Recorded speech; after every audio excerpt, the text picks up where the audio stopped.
뭐 여러 가지 정부 정책 상당히 좀 혼란을 좀 더하고 있는데, 자, 그중에서 일단 뭐 공급에 대한 확대 방안 이제 발표를 했습니다. 그 안에서도 이제 여러 가지 중에 이 공공 재건축에 대한 부분, 뭐 논란도 논란이지만 이 과연 이제 어떻게 또 대처를 하는 것이 또 유리할까? 자, 이런 점에 대해서 오늘 좀 제가 설명을 좀 드려보겠습니다. 8월 4일 날 수도권 주택 공급 방안이 됐는데, 자, 그 중에 이제 공공 재건축이 상당히 좀 내용을 보면 상당히 메리트가 있는 것이 용적률을 500%까지 올려주면서 이 층수를 또 50층까지도 적용이 가능하다라는 이제 답변을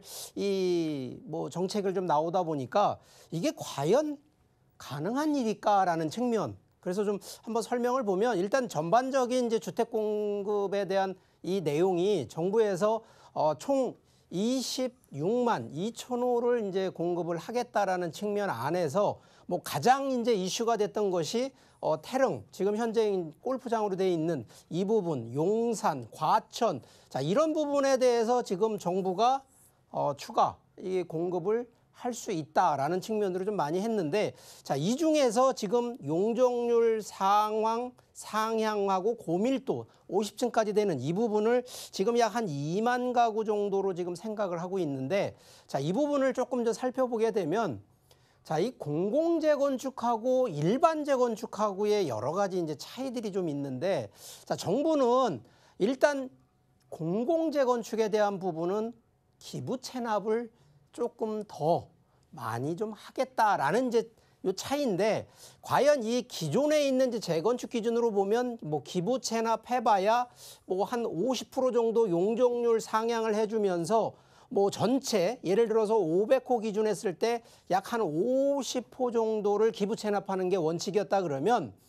요번에 바뀐 이제 공공 참여형 이 재건축 같은 경우에는 자, 250%를 용적률 상향. 그러면 전체로 보면 이게 500%거든요. 자, 500% 상향이 되니까 뭐 아시겠지만 용적률이라는 의미가 이 지상으로 층수를 더 올릴 수 있는 거를 더 확대해 줬기 때문에 아무래도 일반 분양, 조합원 분양도 있습니다만 일반 분양을 더 많이 해주는 조건이 들어가는데, 자, 그 일반 분양 많이 하는 것 중에 이제 기부 체납을 120호, 이 정도 되면, 자, 여기 같은 경우하고 여기 같은 경우에는 거의 제가 볼 때 한 2배 정도를 더 기부 체납을 받는 거니까, 실제 민간에서 일반 재건축해서 하는 거하고 공공 재건축으로 들어갈 때하고 과연 사업성 측면으로 볼 때에는 아무래도 일반 분양이 떨어지기 때문에, 그 수량이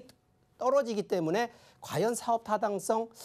많지는 않을 수밖에 없는데, 반대의 급부가 이제 용적률이 진짜 이게 500% 정도로 해서 50층까지 올라갈 수만 있다 그러면 이 기준이라 그러면 솔직히 나쁘지는 않습니다. 자, 그런데 과연 이런 기준이 현재 우리 지금 실제 적용되고 있는 서울권 기준으로 봤을 때 이게 과연 얼마나 될 거냐. 자, 이 부분에 대해서 좀 한번 또 살펴보면, 자, 요번에 이제 서울시가, 자, 서울시 얘기를 왜 꺼내냐면, 자, 보통 일반적으로 자기 지역구 내에서 건축이라고 하는 부분이 되면 암만 국토교통부 정부에서 암만 발표를 해도요, 서울시 해당 지역구에서 이 인허가 승인은 정부가 내주는 게 아니고요, 서울시가 내주는데, 자, 요번에 서울시가 자, 이 용도지역 층수 규제라고 하는 부분을 딱 법으로 자기들 기준을 딱 정해놓은 게, 아시겠지만 이게 50층짜리 들어가는 기준이 어디를 하느냐면 도심의 광역 중심, 지역의 지구 중심. 자, 그러면 이런 기준은 그냥 만들어지는 게 아니라요, 다 그 해당 부분을 우리가 보통 구역 지정이라고 하는데, 이런 지정을 안 해주면 이거는 상당히 힘들거든요. 자, 그런데 보통 일반 주거, 우리가 보통 용도지역상으로 보면 3종이 아파트를 짓는 용도지역인데, 일반적으로 3종 가지고는 50층은커녕 35층이 정부, 암만 정부가 발표해도 서울시는 35층 이하로밖에는 인허가가 안 나오기 때문에, 과연 이거를 500% 올리고 50층까지 하겠다 그러면 최소 지금 공공재건축 들어가는 지역이 도심 광역, 그러면 이런 데는 어디냐? 지금 아마 서울의 강남, 여기 삼성역 들어보셨을 거예요. 여기 지금 현대자동차 본사 지은다고 해놓고요. 또 하나가 잠실역, 여기 롯데가 올라간 층수, 이런 데는 대부분 도심 광역지구, 지역지구 중심이라고 하는 곳으로 딱 세팅을 해줬기 때문에 층수 50층 이상이 될 수가 있는데, 과연 나머지 지역을 모든 나 재건축 공공으로 할게요라고 하는 지역을 과연 이렇게 세팅을 해줄 수 있을까? 이게 상당히 좀 어렵다는 얘기를 좀 드리고 싶은 거고요. 과연 서울시가 이거 쉽게 되지는 않을 거라는 게 첫 번째 문제점이고요. 두 번째는 자, 조합원, 내가 그 해당 주택 비록 오래된 아파트라 하더라도 조합원으로 들어가시는 분들 입장에서 과연 이거 그냥 하는 게 아니라 조합원 동의를 거쳐서 재건축이 들어가야 되는데, 자, 이게 기부 체납으로 인해 가지고 과연 이게 50층이 된다 그러면 아마 좀 찬성하시는 분이 좀 많을 수가 있는데, 과연 이게 안 되고 그대로 35층에 500% 용적률 인허가 안 나온다 그러면 사업 동의하시는 분 과연 얼마나 있을까? 결국은 사업성이라는 얘기는 돈이 안 되면 조합원이라 하더라도 안 하실 가능성이 높다라는 얘기죠. 그러면 이거는 공공재건축이 아니라 그냥 민간재건축으로 가는 쪽으로 턴을 할 수 있다는 얘기를 드리는 거고, 결국은 조합원들이 동의를 안 하면 공공재건축 많지는 않다는 얘기게. 자, 세 번째는 분양자 입장인데, 과연 여기에 이제 일반 분양으로 비록 기부 체납한다 해도 일반 분양이 있기 때문에, 자, 일반 분양하시는 분들 입장에서 놓고 보면 과연 여기 기부 체납하면 그거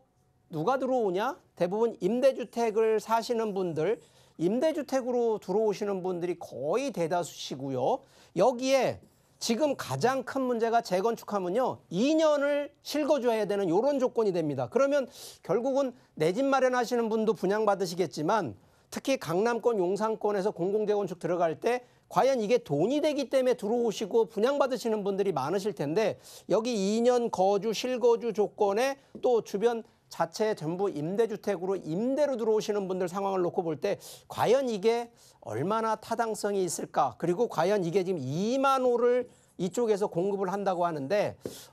개인적으로나 전문가 입장에서 볼 때에는 이 실효성 측면에서는 일단 서울시 이 부분을 좀 타개를 해놓고 가면 가능성이 아주 높은데, 서울시하고 이런 부분들이 타개가 안 된다라고 하면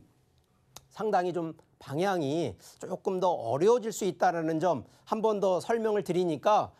해당되는 뭐 이런 지역 지구에 본인이 소속돼 있는 분들은 이런 점들 잘 한번 꼼꼼히 살펴보시면서 결정을 하시면 뭐 좋을 것 같다라는 점 설명드리겠습니다.